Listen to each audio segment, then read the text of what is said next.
बांग्लादेश में हिंसा के बाद पूरे देश में सेना की तैनाती अब कर दी गई है। देश भर में जारी हिंसा के बाद सेना तैनात है। अब ऐसे में सेफ्टी सिक्योरिटी के इंतजाम भी ज्यादा हैं। पुलिस को हटाकर सेना को तैनात किया गया है ताकि मोर्चा संभालें और हालात को कंट्रोल करें। हिंसा में अब तक 19 पुलिसकर्मियों की मौत की खबर मिल रही है, जबकि आम लोगों की मौत का आंकड़ा 300 को क्रॉस कर चुका है।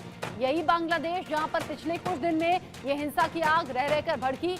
पहले आरक्षण हटाने की मांग थी, आरक्षण हटाने की मांग पूरी हुई और फिर अब आरक्षण को वापस करने की मांग के चलते ये सभी लोग सड़कों पर आ गए हैं। इनका कहना यह है कि जो शहीद के परिवार वाले हैं उन्हें रिजर्वेशन नौकरी में मिलना चाहिए।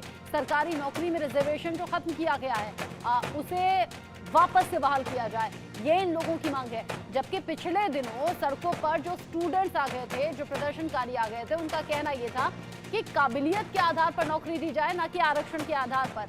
ऐसे में ये जो अलग अलग प्रदर्शनकारी आपको सड़कों पर दिख रहे हैं, हजारों की इनकी संख्या है और अब तक इसी टकराव में, इसी हिंसा की घटना में 300 से ज्यादा जानें जा चुकी हैं। बांग्लादेश में शेख हसीना के खिलाफ ये प्रदर्शन सड़कों पर आ गया है। बांग्लादेश में आरक्षण को लेकर जबरदस्त हिंसा देखी जा रही है। हिंसा में अब तक हो गई है 300 से ज्यादा लोगों की मौत। हिंसक प्रदर्शन में 24 घंटे के अंदर अंदर 100 लोगों की जान गई है। अंदाजा आप लगाइए, 400 पुलिसकर्मियों समेत हजारों ऐसे लोग हैं जो कि जख्मी हो गए हैं, क्योंकि जगह जगह पथराव हो रहा है, जगह जगह लाठियां चल रही हैं, कहीं कहीं आंसू गैस की गोले दागने पड़ रहे हैं। ढाका की सड़कों पर उतरे हैं हजारों ये प्रदर्शनकारी और पुलिस में भिड़ंत हुई। इसी बीच आगजनी और तोड़फोड़ भी हुई। इसी के बाद सेना को अब तैनात कर दिया गया है। बांग्लादेश में अभी मौजूदा हालात देखते हुए इंटरनेट बंद किया गया है। फेसबुक, इंस्टाग्राम और एक्स पर भी बैन लगा दिया है। बांग्लादेश में हिंसा से जुड़ा एक और बड़ा अपडेट आप जान लीजिए। वहां की पीएम शेख हसीना ने ढाका छोड़ दिया है, भारत आ सकती हैं। बांग्लादेश की पीएम शेख हसीना, इस वक्त का ये सबसे बड़ा अपडेट है। हिंसा की आग में जल रहा है बांग्लादेश और पीएम शेख हसीना, जिनके खिलाफ लोग सड़कों पर आ गए हैं, सरकार विरोधी नारेबाजी भी हो रहे हैं और शेख हसीना को पद छोड़ने की बात भी कही जा रही है। ये कहा जा रहा है कि इस्तीफा दीजिए अगर हालात संभल नहीं रहे। जगह जगह ये जो प्रदर्शन की आग भड़की है, इसके बाद पीएम शेख हसीना ने ढाका छोड़ दिया है, जो जानकारी मिल रही है। और जानकारी ये भी कि भारत आ सकती हैं बांग्लादेश की पीएम शेख हसीना। मेरे सहयोगी दानिश रिजवी इस खबर को लेकर ज्यादा अपडेट के साथ जुड़ गए हैं। दानिश, सुबह आपने अपडेट दिया था कि हिंसा भड़क रही है, 300 से ज्यादा जानें जा चुकी हैं, अकेले 24 घंटे में 100 लोगों की जान गई है। अब शेख हसीना को लेकर अपडेट क्या है? क्या वाकई भारत आ रही है? बिल्कुल, जिस तरीके से बांग्लादेश में भड़की हुई हिंसा से लगातार सड़कों पर संग्राम है, तोड़फोड़ है, आगजनी है, लगातार सेना पुलिस और आम लोगों के बीच लगातार विवाद बढ़ता जा रहा है। इसको लेकर देखते हुए शेख हसीना ने अब तक जो खबर आ रही है ढाका छोड़ चुकी है। इसका मतलब कि भारत में शरण लेने की उनकी ये एक नई प्लानिंग है। अब उसके साथ साथ अब देखना होगा कि शेख हसीना किस मकसद के तहत आई है। क्या वो भारत से मदद मांगने आ रही हैं या वहाँ के जिस तरीके से लोग उनसे नाराज़ हैं उसको देखते हुए बांग्लादेश छोड़ने का उन्होंने ये अपना इरादा किया है। ऐसे कई सारे पहलुओं पर अब विचार विमर्श किया जाएगा। फिलहाल जिस तरीके से बांग्लादेश में हालात बने हैं, बेकाबू हो चुके हैं, लगातार लोग उग्र होते जा रहे हैं, मरने वालों की संख्या लगातार बढ़ती जा रही है। पिछले 24 घंटे में 110 से लोग इस वक्त ज़्यादा मर चुके हैं, तकरीबन हज़ारों की संख्या में लोग घायल हो चुके हैं, पुलिसकर्मियों की तादाद भी इसमें काफ़ी ज़्यादा है। ऐसे में होटल में आग लगाई जा रही हैं, स्कूल, दफ्तर, कॉलेज सभी चीज़ को बंद कर दिया गया है, इंटरनेट सेवाएं बैन लगा दी गई है। और ऐसे में सवाल यही उठता है कि आखिर बांग्लादेश में पिछले 1.5 महीने से जिस तरीके से ये हिंसा की आग सुलग रही थी, क्या उसको नदारद कर रही थी वहाँ की सरकार या नज़रअंदाज करने की कोशिश कर रही थी? पहले हाईकोर्ट ने 5 जून को ये फैसला पलटा कि नहीं आरक्षण दिया जाएगा, फिर 21 जुलाई को सुप्रीम कोर्ट ने कहा कि नहीं आरक्षण नहीं दिया जाएगा, यानी कि काबिलियत के बिना पर ही आरक्षण मिलेगा। 56% आरक्षण को ख़त्म कर मात्र 7% आरक्षण देने का आदेश कोर्ट ने दिया, जिसके बाद से लगातार लोगों में, खासतौर से छात्रों में नाराज़गी देखी जा रही है। इसको लेकर लगातार लोग उग्र होते जा रहे हैं। तकरीबन 20 जिलों में लगातार हिंसक विरोध प्रदर्शन हो रहे हैं, तोड़फोड़ हो रही है, आगजनी हो रही है, एक दूसरे को मार रहे हैं। एक बात बताइए, बांग्लादेश में जो हिंसा हो रही है, हालात लगातार बिगड़ रहे हैं। पहले पुलिस के हाथों कंट्रोल दिया गया, पुलिस से हालात संभले नहीं, अब पुलिस को हटाकर सेना को वहां तैनात कर दिया गया है। जगह जगह हिंसा भड़कती चली जा रही है। अंदाजा हम इसी बात से लगा रहे हैं, जैसे आपने कहा कि 24 घंटे में 110 से ज्यादा जानें तो जा चुकी हैं। प्रधानमंत्री आवास भी क्या वहां सुरक्षित नहीं, जो शेख हसीना को देश छोड़ना पड़ रहा है? बिल्कुल, जब आवाम उग्र हो जाती है, आपने देखा होगा कि श्रीलंका के क्या हालात हुए थे। श्रीलंका के राष्ट्रपति भवन में लोग घुस गए थे, प्रधानमंत्री के भवन में घुस गए थे। जब आवाम उग्र हो जाती है तो सेना और पुलिस लाचार हो जाया करती। वही हालात फिलहाल पूरी तरीके से बांग्लादेश में गिरे युद्ध जैसे आसार बन चुके हैं। जगह जगह हिंसा हो रही है। किसी एक इलाके का जिक्र क्या किया जाए, ढाका का जिक्र क्या किया जाए, हर जगह गांव से लेकर शहर कस्बों तक ये हिंसा भड़की हुई है, जिसको लेकर अब सेना भी लाचार दिख रही है। सिर्फ सेना सुरक्षा के भावना, सुरक्षा के दृष्टिकोण से उसको काबू में करने की कोशिश तो कर रही है, लेकिन जिस तरीके से लोग उग्र हैं, नाराज हैं, उसको देखते हुए लगता है यही है कि आने वाले वक्त में बांग्लादेश के लिए मुसीबत कम होने के बजाय और बढ़ती ही जाएंगी। जिस तरीके से परेशानी अभी बढ़ती हुई नजर आ रही है, बांग्लादेश की पीएम शेख हसीना की मुश्किलें भी बढ़ गई हैं।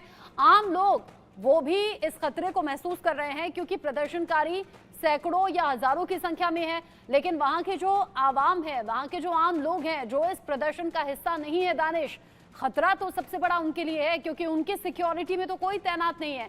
सेना का तो सीधे सीधे काम अभी हिंसा को शांत करना है। बिल्कुल, हिंसा को शांत करने का एक भरसक प्रयास तो पहले पुलिस ने किया, अब सेना करने की कोशिश करेगी।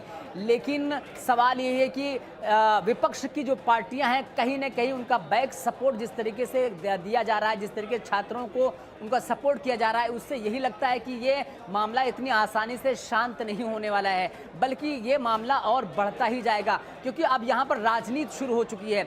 पिछले साल जिस तरीके से इलेक्शन हुए थे, चुनाव हुआ था, उसके बाद लगातार जिस तरीके से विपक्षी पार्टियों के नेता ये लगा रहे थे कि यहाँ पर एक अराजकता का माहौल है, यहाँ पर एक तानाशाही की सरकार है, ना कि यहाँ पर लोकतंत्र की सरकार है। उसके बाद से ये चीज़ विपक्ष का एक मौका मिला है सत्ता से बेदखल करने का शेख हसीना को। अब उसका वो भरपूर फायदा भी उठाने की कोशिश करेंगे और बैक सपोर्ट से फिलहाल अभी कोशिश कर रहे हैं। आने वाले ये वक्त में देखा जा सकता है, या देखने की कोशिश, या हम लोग को देखने को मिलेगा कि विपक्ष की पार्टी भी सड़कों पर संग्राम करते हुए नजर आ सकते हैं। अब ये जो मौजूदा हालात हैं बहुत ज्यादा नाजुक हैं दानिश। इस मामले पर अगर सियासत होती है तो नुकसान देश का होगा, नुकसान वहां की आवाम का होगा, क्योंकि जो तोड़फोड़, जो हिंसा की तस्वीरें अभी हैं, उसमें पब्लिक, प्राइवेट, हर तरह की प्रॉपर्टी का नुकसान है, उसमें आम लोगों की जान जा रही है। 300 से ज्यादा जानें अब तक जा चुकी हैं। ये जो 56% से 7% पर आया है आरक्षण, अगर ये सबसे मेन वजह है तो क्या राजनीतिक तौर पर इसका सोल्यूशन नहीं निकालना चाहिए? बजाय कि ढाका छोड़ देने के, बजाय कि प्रधानमंत्री आवास छोड़ देने के, बजाय कि देश छोड़ने के।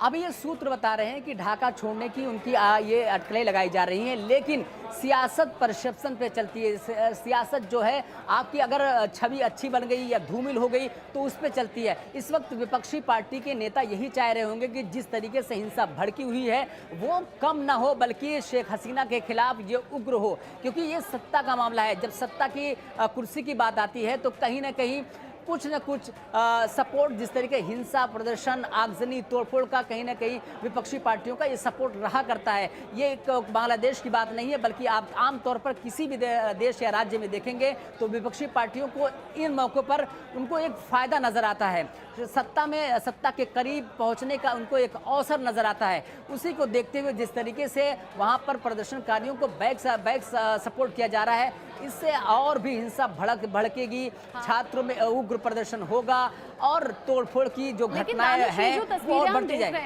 अब माना कि आम लोग अपने अधिकारों के लिए लड़ते हैं, आवाज भी उठाते हैं, उनमें से कई शांत रहकर आवाज उठाने का ऑप्शन चूज करते हैं, कई लोग सड़कों पर आकर प्रदर्शन करना या हिंसा करना भी चूज कर लेते हैं। यहाँ जो 56% आरक्षण शहीदों के परिवारों को मिलता था, अब उसे घटाकर 7% कर दिया गया, जिसको लेकर लोगों का गुस्सा 7वें आसमान पर है।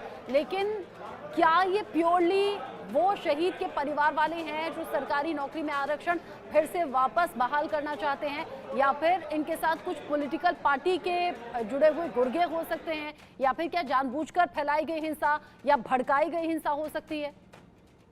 आरक्षण 56% में मात्र 30% ऐसे लोग हैं जो शहीद हुए थे, जो शहीद परिवार कहलाते हैं। 1971 की जंग में जो शहीद हुए थे उनको 30% वहाँ पर आरक्षण मिलता है। उसके अलावा महिलाओं को आरक्षण 10% मिलता है, 5% वहाँ पर अल्पसंख्यकों को मिलता है। ऐसे करके वहाँ पर 56% है। मतलब यह कि शहीद परिवारों को मात्र 30% आरक्षण मिलता है, जिसको लेकर अब वो जो आरक्षण खत्म कर दिया गया है और टोटल आरक्षण अब जो दिया गया है सुप्रीम कोर्ट की तरफ से मात्र 7% ये है। और तो 100 में से 7% मतलब 93% लोग अब अपनी काबिलियत के बिना पर ही नौकरी पा सकेंगे, ना कि आरक्षण के बिना पर। बिल्कुल, आपने बहुत अच्छी जानकारी दी है कैसे हालात वहां पर बदले और कैसे अब हिंसा की नौबत आ गई है। आप रहिए दानिश मेरे साथ में, रैनिक दत्ता भी मेरे साथ में जुड़ गए हैं। रैनिक, पिछले दिनों भी हिंसा भड़की थी, उस वक्त ममता बनर्जी ने बांग्लादेशियों को लेकर जो बयान दिया था वो भी हमने देखा। अभी हिंसा फिर से भड़क गई है। जानकारी ऐसी भी अभी मिल रही है कि शेख हसीना हो सकता है ढाका छोड़ दें, हो सकता है वो भारत आ जाएं। एकदम ही देखिए, बांग्लादेश सोर्स की तरफ से जो जैसे कि कंफर्म किया जा रहा है कि बांग्लादेश का एक एमपी, उनका जो सोर्स की तरफ से जो कंफर्म किया जा रहा है कि बांग्लादेश का जो प्राइम मिनिस्टर शेख हसीना, वो उनका जो प्राइम मिनिस्टर पैलेस, वो प्राइम मिनिस्टर पैलेस छोड़ चुका है। उनका जो सिस्टर है, उनको सिस्टर को लेकर वो गणभवन जो है, बांग्लादेश का जो गणभवन, वो गणभवन छोड़कर कोई एक सेफर प्लेस में वो चला गया है। और ऐसा बांग्लादेश की तरफ से इंफॉर्मेशन आ रहा है। ये भी इंफॉर्मेशन आ रहा है कि बांग्लादेश का जो सिचुएशन, ये सिचुएशन को देखते हुए बांग्लादेश का जो चीफ है, जो आर्मी चीफ है, वो आर्मी चीफ की तरफ से और कुछ ही समय बाद नेशन को एड्रेस किया जा सकता है। और पूरा ये जो घटना को और बांग्लादेश का जो स्थिति है, वो स्थिति को किस तरीके से कंट्रोल किया जाए, यही अभी बांग्लादेश का जो आर्मी है उनका नजर में है। और बांग्लादेश का जो आर्मी चीफ है, उनकी तरफ से नेशन को कुछ ही देर बाद एड्रेस किया जाएगा। और जो पूरा घटना, ये जो पूरा घटना चल रहा है बांग्लादेश में, उसको उसके अगेंस्ट में कोई निर्देश दे सकते हैं बांग्लादेश का आर्मी चीफ, ऐसा भी खबर आ रहा है। मगर जो खबर आ रहा है कि शेख हसीना, उनका जो बहन, उनको लेकर जो गणभवन है, बांग्लादेश एमपी ऑफिशियल रेसिडेंस जो है, वो रेसिडेंस छोड़कर कोई सेफर प्लेस में वो चला गया है। मगर ये इसका जो ऑफिशियल कंफर्मेशन अभी तक ऑफिशियल कंफर्मेशन नहीं आया है। ये भी जो भी इंफॉर्मेशन आ रहा है, पूरा भी जो सोर्स इंफॉर्मेशन है, सोर्स के बेस से आ रहा है। मगर इसको देखते हुए पश्चिम बंगाल का जो बॉर्डर है, पश्चिम बंगाल का 3-4 बॉर्डर बांग्लादेश के साथ कनेक्ट होता है, उसमें पेट्रोपोल बॉर्डर भी आता है। पेट्रोपोल बॉर्डर से बहुत सारे सामान मेरे साथ में सोनिया अख्तर भी मेरे साथ में जुड़ गई हैं, बांग्लादेशी नागरिक हैं और पिछले कुछ दिन में अलग वजह से सुर्खियों में रही। सोनिया अख्तर, बांग्लादेश से खबर यह है कि हिंसा बहुत ज्यादा भड़क गई है, 300 से ज्यादा लोग मारे गए हैं और शेख हसीना अब ढाका छोड़ चुकी हैं या छोड़ने वाली हैं। जी, धन्यवाद है मेरे को बुलाने के लिए। हाँ, आपने जैसे बताया जी, हमारा प्राइम मिनिस्टर देश छोड़ चुकी है, उनको बहन को लेके कई सारा न्यूज़ पे आ गए हैं। मैं लाइव में इतनी टाइम देखा, जो हमारा इधर का आंदोलनकारी है, सब लोग गणभवन में ऑलरेडी घुस चुकी है, जा चुकी है। तो हमारा प्राइम मिनिस्टर देश छोड़ दिया। ऐसी नौबत क्यों आई? हमारा, आप लोग जानती है, मैं भी एक स्टूडेंट थी, अभी तो मैं हाउसवाइफ हूँ। तो हमारा बांग्लादेश में जो स्टूडेंट है, सबसे बड़ा विद्यापीठ जो है ढाका यूनिवर्सिटी का स्टूडेंट का एक कोटा आंदोलन से स्टार्ट हुई है ये सारे कहानी। पहला शुरुआत ऐसे हुई है, स्टूडेंट का एक लीगल आंदोलन था उसी टाइम पे जब स्टार्ट हुई। तो उनका जो एक कोटा आंदोलन का दावी था, तो वो प्राइम मिनिस्टर ने मान लिया। 93% कोटा का एक सिस्टम कर दिया, 93% लोगों को मिली है। फिर भी उसके बाद एक के बाद एक मतलब स्टूडेंट का कोटा आंदोलन लेके एक बहुत बड़ा इशू बना लिया। सोनिया, क्या आपको लगता नहीं कि इस बात का सोल्यूशन कुछ निकाला जा सकता था बातचीत के जरिए या समझाइश के जरिए? क्योंकि पिछले दिनों भी हिंसा भड़की थी, अब एक बार फिर से भड़की है और पहले से ज्यादा भड़की है।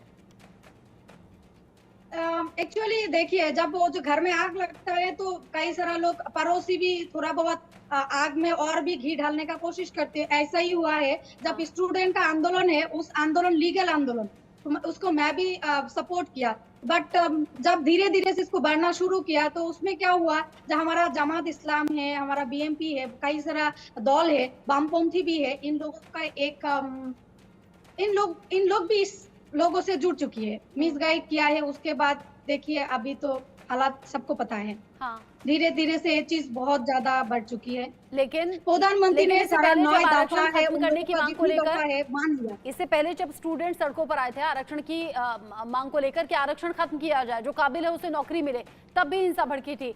तभी तो बातचीत के जरिए समझाइश हो सकती थी, देश की प्रधानमंत्री इस तरफ इनिशिएटिव लेती, वहाँ जो मंत्री है वो इनिशिएटिव लेते।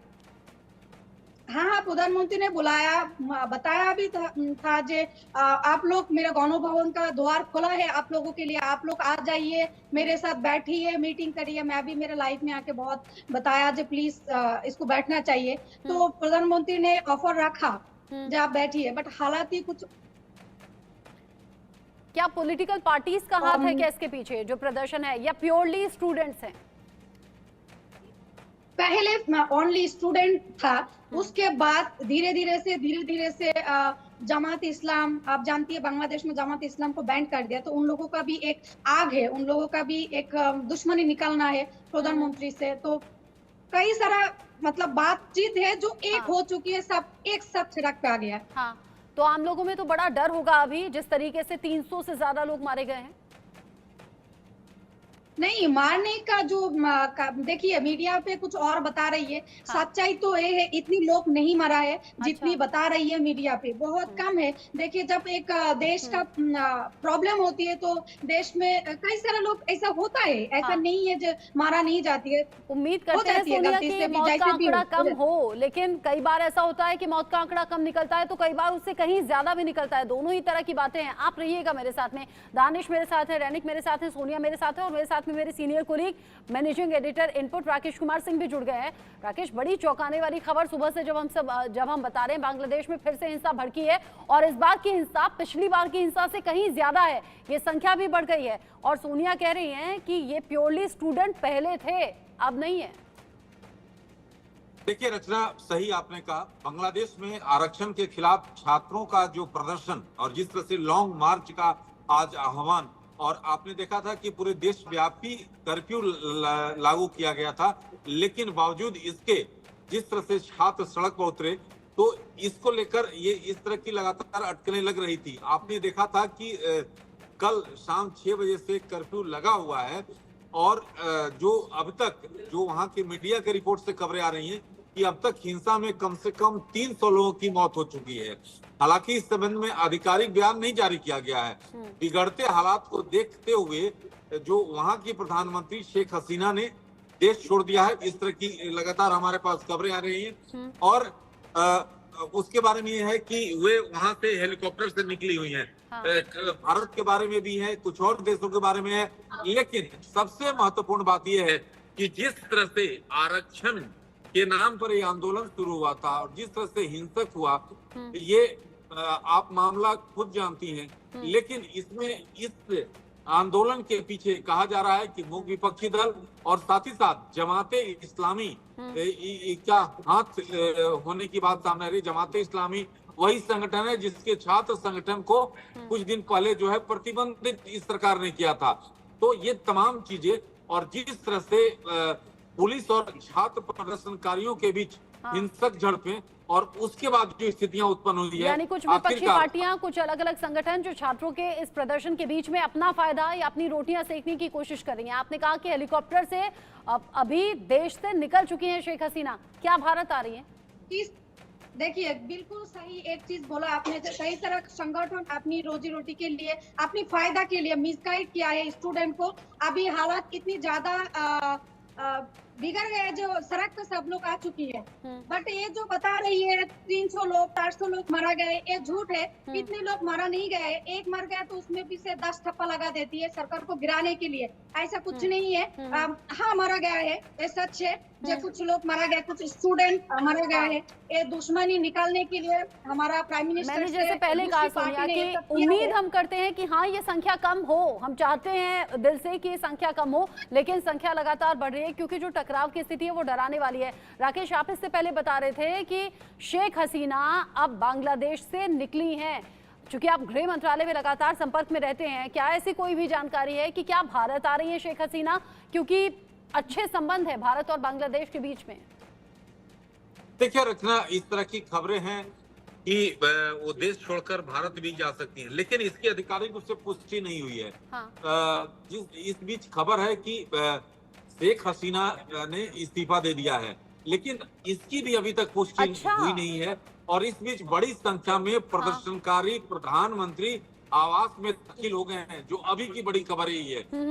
ढाका ट्रिब्यून की रिपोर्ट है। ये तो आपने बहुत बड़ी जानकारी दी राकेश, ये तो आप बहुत बड़ी जानकारी आप दे रहे हैं। आप कह रहे हैं शेख हसीना के इस्तीफे की मांग को लेकर ये जो प्रदर्शन हो रहा था, खबर ऐसी अंदर खाने है कि शायद इस्तीफा दे भी दिया है। हालांकि औपचारिक पुष्टि ना तो इन मौतों को लेकर है और ना ही इस्तीफे को लेकर है, लेकिन देश की प्रधानमंत्री जो देश का नेतृत्व कर रही हैं, जिन पर देश की जिम्मेदारी संभालने की जिम्मेदारी उनके कंधों पर है, अगर इस तरह हिंसा के हालात में वो देश छोड़ने का फैसला ले रही हैं, तो इसके पीछे हो भी सकता है कि शायद इस्तीफा देने के बाद वो वहां से निकल रही हो। देखिए, इसी बात को लेकर लगातार जो स्थानीय जो स्तर पे जो रिपोर्ट हैं, जो मैं देख रहा हूं लगातार वहां के टेलीविजन स्क्रीन पे, ये देख रहा हूं कि उनके बारे में ये खबर है कि उन्होंने इस्तीफा दे दिया। तरह तरह के विरोधाभास खबरें हैं, लेकिन आधिकारिक रूप से इसकी पुष्टि होना बाकी है। हाँ। लेकिन बांग्लादेश में लगातार खराब हो रहे हालात के बीच सेना चीफ जनरल प्रोफेसर प्रशांत मेरे साथ में जुड़ गए हैं बांग्लादेश से लाइव। सोनिया अख्तर इससे पहले जुड़ी हुई हैं, जो बांग्लादेश को लेकर लगातार जानकारी दे रही हैं।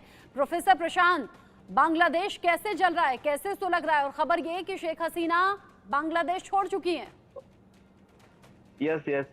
Actually, the total system is too much volatile. You know that our already Prime Minister he can just flee from the Agartala. The news has come from here, and actually the you can know that in our country there is an 1 month and 30 or 34 days. Actually, there is an movement is going on. That is a quota system. You know that is a quota system from protest from the students, and this is one kind of non-movement from the very legal and very much actually very sophisticated movement from the normal people. But the system, you know that the government just protest that kind of movement, and that's why the system is very much uncontrolled. Student, and that is a normal people and other, that is a lost classification of people. They can act in a one vessel and they can protest actually. So that this is so much uncontrolled for the situation, and you know that there's the last day we have 100 people in a murder. Uncontrolled situation है। Professor प्रशांत आप रहिए, अगरतला पहुंचा है शेख हसीना का helicopter, ये अभी का ताजा अपडेट है। अगरतला पहुंचा